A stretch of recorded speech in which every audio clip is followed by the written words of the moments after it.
അങ്ങനെ വിനയപ്രസാദ് മാഡം കൊണ്ടുവന്ന ഡ്രസ്സ് ഇട്ടിട്ട് രാധിക അവരുടെ കൂടെ പോകാൻ ഒരുങ്ങി നിൽക്കുകയാണ് കേട്ടോ. ആ സമയത്ത് സുകുമാരിയമ്മ വന്നിട്ട് പറയുന്നുണ്ട്, ഓ ആ സിനിമാക്കാരി കൊണ്ടുവന്ന ഡ്രസ്സായിരിക്കുമല്ലേ ഇത്, എങ്കിൽ നീ ഇനി അവരുടെ കൂടെ അങ്ങ് ഇറങ്ങിപ്പൊയ്ക്കോ, എന്നാൽ നിന്നെ കൊണ്ടുള്ള ശല്യം ഇവിടെ തീർന്നു കിട്ടുമല്ലോ എന്ന് പറയാൻ കേട്ടോ.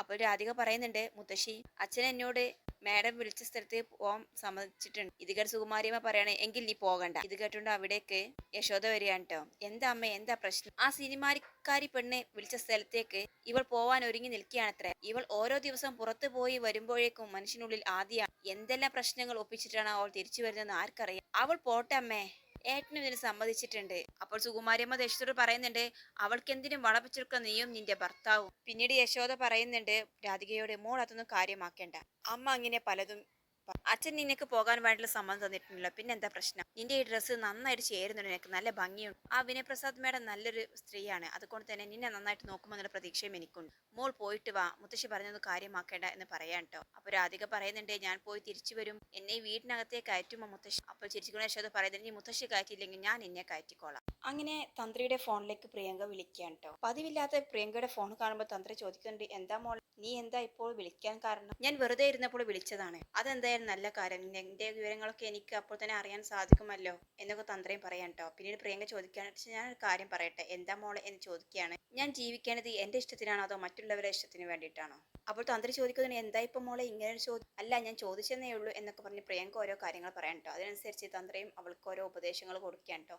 അപ്പോഴാണ് സോണിയ വരുന്നത്. തന്ത്രിയെ നോക്കിയിട്ട് നമസ്കാരം എന്ന് പറഞ്ഞിട്ട് ശ്രീകോവിലിന്റെ മുന്നിൽ വന്നിട്ട് പ്രാർത്ഥിക്കുകയാണ് കേട്ടോ പ്രിയങ്ക. അവൾ തന്ത്രി ഫോൺ ചെയ്യുന്നതൊക്കെ ശ്രദ്ധിക്കുന്നുണ്ടായിരുന്നു. അങ്ങനെ ഫോൺ കട്ട് ചെയ്തതിനു ശേഷം അവൾ തന്ത്രിയുടെ അടുത്തേക്ക് വരികയാണ്. എന്നിട്ട് ചോദിക്കുന്നുണ്ട്, തിരുമേനി ഇങ്ങനെ ഭക്തർക്കെല്ലാം ഉപദേശങ്ങൾ നൽകാറുണ്ടല്ലേ, അതെന്തായാലും ഒരു നല്ല കാര്യം തന്നെയാണ് എന്ന് പറയാൻ കേട്ടോ. അപ്പോൾ തന്ത്രി പറയുന്നുണ്ട്, ഞാൻ അങ്ങനെ എല്ലാവർക്കും ഉപദേശം നൽകാറില്ല, ആവശ്യമുള്ളവർക്ക് ഞാൻ ഉപദേശം നൽകും. ഇപ്പോൾ വിളിച്ചത് അങ്ങനെ ഒരു ഭക്തനാണല്ലേ എന്ന് ചോദിക്കുകയാണ്. അല്ല, ഇത് എന്റെ മകളാണ് എന്ന് പറയാൻ കേട്ടോ. മോൾ എന്ത് ചെയ്യുന്നു എന്ന് സോണി ചോദിക്കുകയാണ്. അവളുടെ വിവാഹം ഇപ്പോൾ അടുത്ത് കഴിഞ്ഞതേയുള്ളൂ. ഇവിടെ അടുത്തുള്ള ഒരു വലിയ തറവാട്ടിലേക്കാണ് വിവാഹം കഴിച്ചത്.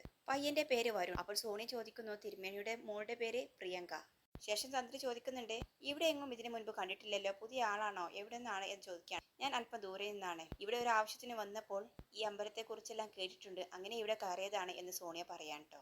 എങ്കിൽ തൊഴുതോളൂ ശരി എന്ന് പറഞ്ഞിട്ട് തന്ത്രി അകത്തേക്ക് പോവാണ്. ശേഷം സോണിയ അവിടെ നിന്നും ഇറങ്ങിയ ശേഷം ഐശ്വര്യയുടെ ഫോണിലേക്ക് വിളിക്കാൻ കേട്ടോ. ഐശ്വര്യ പറയുന്നുണ്ട്, ഞാൻ പറഞ്ഞിട്ടില്ലേ കൂടെ കൂടെ എന്നെ ഇങ്ങനെ വിളിക്കരുത്, എല്ലാവർക്കും സംശയമാകുമെന്ന്. അപ്പോൾ സോണിയ പറയുന്നുണ്ട്, എനിക്ക് പുതിയ വാർത്ത കിട്ടിയാൽ മാഡത്തെ വിളിച്ചറിയിക്കേണ്ടേ? മാഡം പറഞ്ഞ ശ്യാമ മാഡത്തിന്റെ അതേ ചായയുള്ള പെൺകുട്ടി ശ്രീകൃഷ്ണപുരത്തിലെ ഒരു തന്ത്രിയുടെ മകളാണ്. വിശ്വസിക്കാനായത് ഐശ്വര്യ ചോദിക്കാണ്, റിയലി? അപ്പോൾ സോണിയ പറയുന്നുണ്ട്, ശ്യാമ മാഡത്തിന്റെ അതേ ഫോട്ടോ കണ്ട് ഇവിടെയുള്ള ഒരു ഭക്ത പറഞ്ഞു തന്ത്രിയുടെ മകളാണെന്ന്. പിന്നീട് ഞാൻ പൂജാരിയോട് നേരിട്ട് കണ്ട് സംസാരിച്ചു. മകളുടെ പേര് പ്രിയങ്ക, ഈ അടുത്താണ് വിവാഹം കഴിഞ്ഞത്, ഭർത്താവിന്റെ പേര് വരുൺ. ദീർഘം ഐശ്വര്യ പറയുന്നുണ്ട്, ഗുഡ്, ഇപ്പോഴാണ് സോണിയ ശരിക്കും ഒരു പോലീസുകാരി ആയത്. എങ്കിൽ ഇനി ഒരു കാര്യം ചെയ്തോളൂ, സോണിയ നേരെ പ്രിയങ്ക വിവാഹം കഴിച്ച ആ വീട്ടിലേക്ക് പൊക്കോളൂ, എന്നിട്ട് അവിടെ നേരിട്ട് കാണണം. എന്റെ വലിയൊരു ചോദ്യത്തിനുള്ള ഉത്തരമാണ് ഇപ്പോൾ സോണിയ അന്വേഷിച്ച് കണ്ടെത്തിയിരിക്കുന്നത്, അതുകൊണ്ട് സോണിയ ഇപ്പോൾ വലിയൊരു സമ്മാനത്തിന് തന്നെ അർഹയായിരിക്കുകയാണ്. അപ്പോൾ സോണിയ പറയുന്നുണ്ട്, താങ്ക്സ് മാഡം, ഞാൻ ഇപ്പോൾ തന്നെ ബാക്കിയുള്ളത് കൂടി അന്വേഷിച്ച് ഉത്തരം കണ്ടെത്തി തരാം എന്ന് പറഞ്ഞിട്ട് ഫോൺ കട്ട് ചെയ്യുകയാണ്. ഐശ്വര്യയായിട്ട് ഭയങ്കര സന്തോഷത്തിൽ നിൽക്കുകയാണ് കേട്ടോ. പിന്നീട് കാണിക്കുന്നത് മ്യൂസിക് ഡയറക്ടറും മറ്റെല്ലാവരും ശ്യാമ വരുന്നതും കാത്ത് റെക്കോർഡിംഗ് മ്യൂസിക്കിന്റെ മുന്നിൽ നിൽക്കുകയാണ്. ഈ സമയം കാറിൽ അങ്ങോട്ടേക്ക് വരികയാണ് ശ്യാമയും അശ്വതിയും. നമസ്കാരം, എല്ലാവർക്കും സുഖമല്ലേ എന്ന് ചോദിക്കാൻ കേട്ടോ ശ്യാമ. ശേഷം ശ്യാമ, ശ്രീ ഇന്ന് ഏത് പാട്ടാണ് പാടുന്നത് എന്ന് ചോദിക്കാൻ. അമ്മയും മകളുമുള്ള ആ ഡുവറ്റ് ഉണ്ടല്ലോ, അതാണ് ഇന്ന് എടുക്കുന്നത്. എന്നിട്ട് ആ ഡുവറ്റിലെ ആ കുട്ടി പാടിയോ എന്ന് ചോദിക്കാൻ കേട്ടോ. ഞാൻ ആ കുട്ടിയെ നന്നായിട്ട് പഠിപ്പിച്ചിട്ടുണ്ട്, കുഴപ്പമില്ലാതെ നന്നായിട്ട് പാടുന്നുണ്ട്. ശേഷം ശ്യാമയും അശ്വതിയും അകത്തേക്ക് പോവുകയാണ്. പിന്നീട് കാണിക്കുന്നത് വിനയപ്രസാദ് വരുന്നത് കാത്തിരിക്കുകയാണ് കേട്ടോ രാധിക.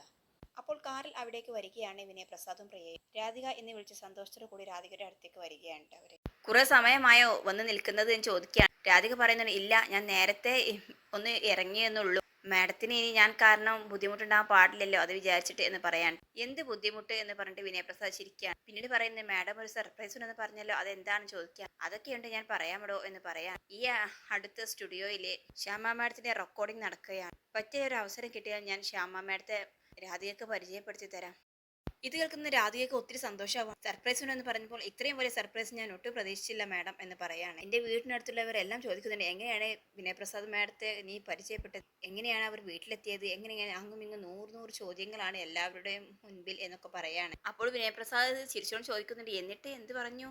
ഞാൻ ഒരു ഗമക്ക് വേണ്ടിയിട്ട് എന്നെ മോളെ പോലെയാണ് മാഡം കാണുന്നത് എന്നൊക്കെ പറഞ്ഞിട്ടുണ്ട്. അത് പിന്നെ അങ്ങനെ തന്നെയാണല്ലോ, ഞാൻ മോളെ പോലെ തന്നെയല്ലേ നിന്നെ കാണുന്നത് എന്ന് വിനയപ്രസാദ് പറയാൻ കേട്ടോ. അപ്പോൾ രാധിക പറയുന്നുണ്ട്, അയ്യോ മാഡം, എന്നെ പോലുള്ള ഒരാളെ മാഡം ഇങ്ങനെയൊക്കെ എന്ന് പറയാം. നോക്കൂ കുട്ടി, അതിനെന്താ? എനിക്കൊരാളെ ഇഷ്ടപ്പെടാതെ ചെറുപ്പം വലുപ്പം എന്നൊന്നുമില്ല.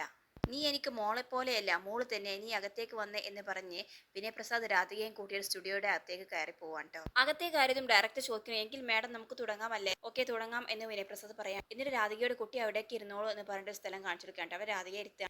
നീ ഡബിങ് മോൾക്ക് കാണണമെന്നുണ്ടോ എന്ന് ചോദിക്കുകയാണ്. ഇല്ല എന്ന് രാധിക പറയാൻ. എങ്കിൽ ഇവിടെ ഇരിക്കൂ, ഇടയ്ക്ക് ബ്രേക്ക് ഒക്കെ ഉണ്ടാവും, ഞാൻ ഇടയ്ക്ക് വരാം എന്ന് പറഞ്ഞിട്ട് രാധികയെ അവിടെ ഇരുത്തിയിട്ട് വിനയപ്രസാദ് അകത്തേക്ക് ചെല്ലുകയാണ്. ആ സമയത്ത് അവിടെ തന്നെ ശ്യാമയുടെ കൂടെ പാടാനുള്ള കുട്ടിക്ക് പാട്ട് പഠിപ്പിച്ചുകൊണ്ടേ ഇരിക്കുകയാണ്. രാധികയാവട്ടെ ചുറ്റും അങ്ങ് നോക്കിയിരിക്കുകയാണ്, അത്ഭുതങ്ങളൊക്കെ കാണുന്നത് പോലെ.